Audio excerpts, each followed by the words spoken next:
सभी साथियों को नमस्ते। आप सभी का इस ई लर्निंग वीडियो में स्वागत है।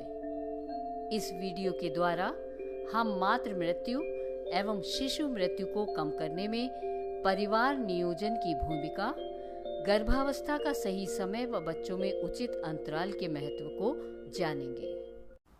मातृ मृत्यु को कम करने में परिवार नियोजन की प्राथमिक भूमिका है। परिवार नियोजन द्वारा अनचाहे गर्भ और गर्भ से संबंधित जटिलताओं को कम करके 30% मातृ मृत्यु को कम किया जा सकता है। SRS 2019 के आंकड़ों के अनुसार उत्तर प्रदेश में 2019 की अनुमानित जनसंख्या के अनुसार हर साल लगभग 12,000 मातृ मृत्यु होती हैं, यानी 1 लाख जीवित जन्म पर 197 महिलाएं मरती हैं। परिवार नियोजन से 12,000 में 3,600 महिलाओं को बचाया जा सकता है। मातृ मृत्यु के मुख्य कारण अत्यधिक रक्तस्राव, संक्रमण, उच्च रक्तचाप, बाधित प्रसव, गर्भपात एवं अन्य जटिलताएं हैं। याद रखें, परिवार नियोजन महिलाओं को सक्षम करता है कि गर्भधारण तभी करें जब वे शारीरिक, मानसिक और आर्थिक रूप से तैयार हों। आइए हम देखते हैं कि कम उम्र में गर्भधारण करने के कारण मां को किन-किन स्वास्थ्य संबंधी समस्याओं का सामना करना पड़ सकता है।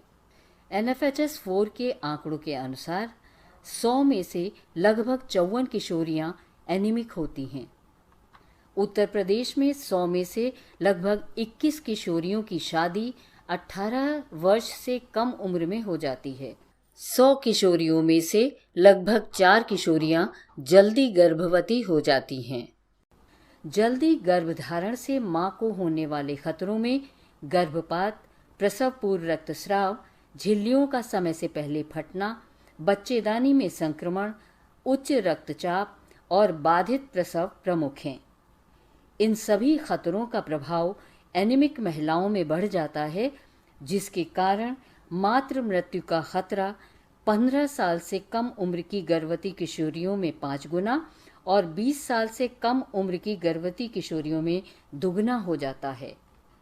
ये ध्यान देने की ज़रूरत है कि गर्भवती किशोरियां विशेष रूप से एनीमिया के प्रति संवेदनशील होती हैं, क्योंकि उन्हें बच्चे और अपने दोनों की वृद्धि के लिए आयरन की आवश्यकता होती है।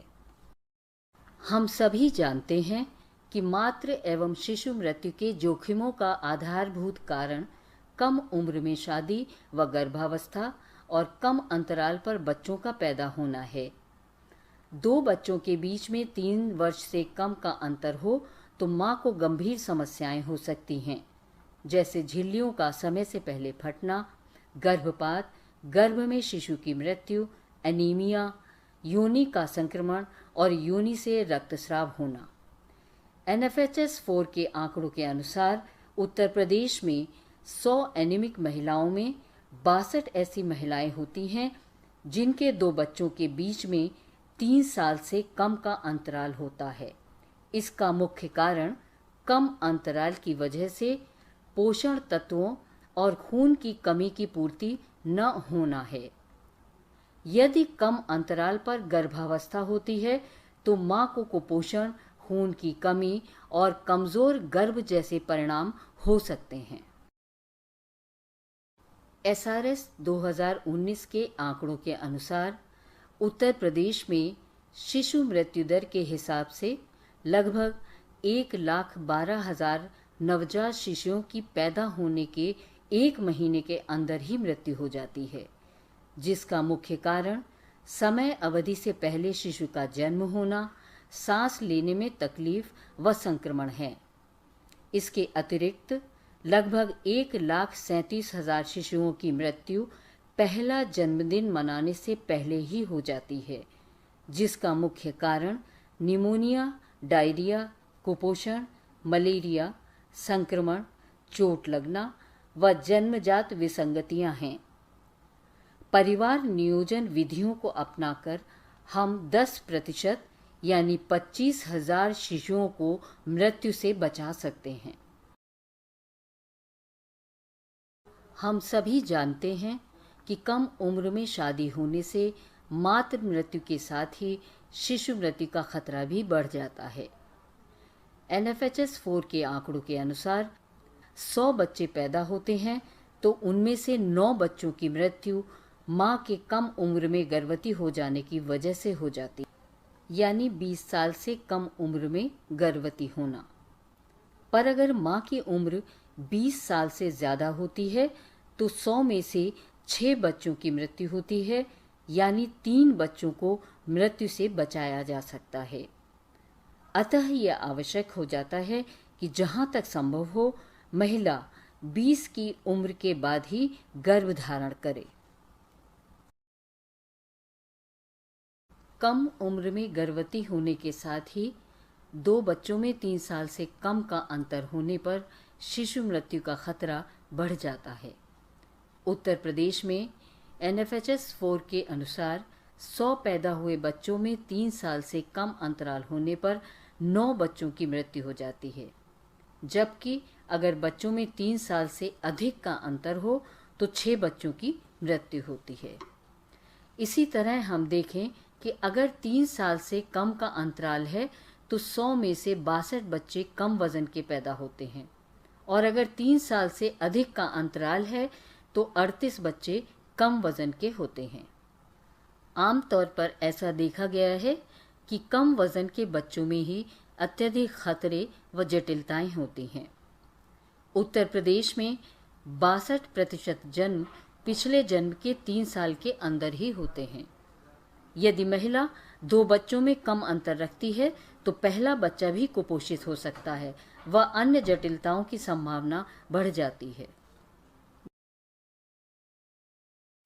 इस स्लाइड में कम अंतराल या अधिक बार गर्भवती होने के कारण नवजात शिशु पर पड़ने वाले प्रभावों पर चर्चा करेंगे। पिछले बच्चे के बाद कम अंतराल और अधिक बार गर्भवती होने के कारण मां में कुपोषण की वजह से नवजात शिशु कमजोर व कम वजन का पैदा हो सकता है।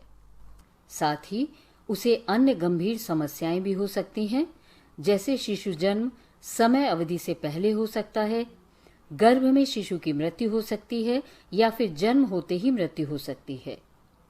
सबसे महत्वपूर्ण बात यह है कि दूसरे बच्चे में जटिलताएं होने के साथ ही पहले बच्चे को भी समस्या हो सकती है, क्योंकि जल्दी गर्भवती होने की वजह से पहले बच्चे की देखभाल में कमी हो जाती है। स्तनपान और पूरक आहार देने में अनियमितता होने के कारण वह भी कुपोषित हो सकता है और उसे भी बीमारी होने की संभावना बढ़ जाती है।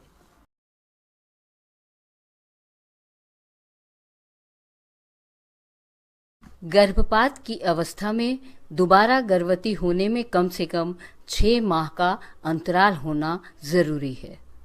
गर्भपात के बाद पुनः गर्भधारण की संभावना 11वें दिन से हो जाती है। गर्भपात के बाद जल्दी गर्भधारण होने से मां व शिशु को खतरा होने की संभावना बढ़ जाती है, जैसे झिल्लियों का समय से पहले फटना, एनीमिया, समय से पहले बच्चे का जन्म और शिशु कम वजन का होना।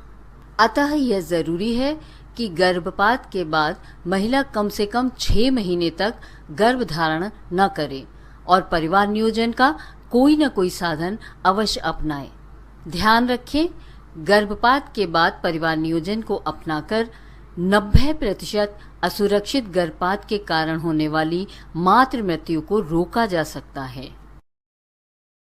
परिवार नियोजन गर्भावस्था की जटिलताओं, मातृ एवं शिशु मृत्यु को कम कर सकता है यदि महिला 20 वर्ष या इससे अधिक उम्र में गर्भधारण करे, 2 बच्चों के बीच में कम से कम 3 साल का अंतर हो, अगर किसी कारणवश गर्भपात हुआ है या करवाया है तो गर्भपात के बाद कम से कम 6 माह तक गर्भधारण से बचें।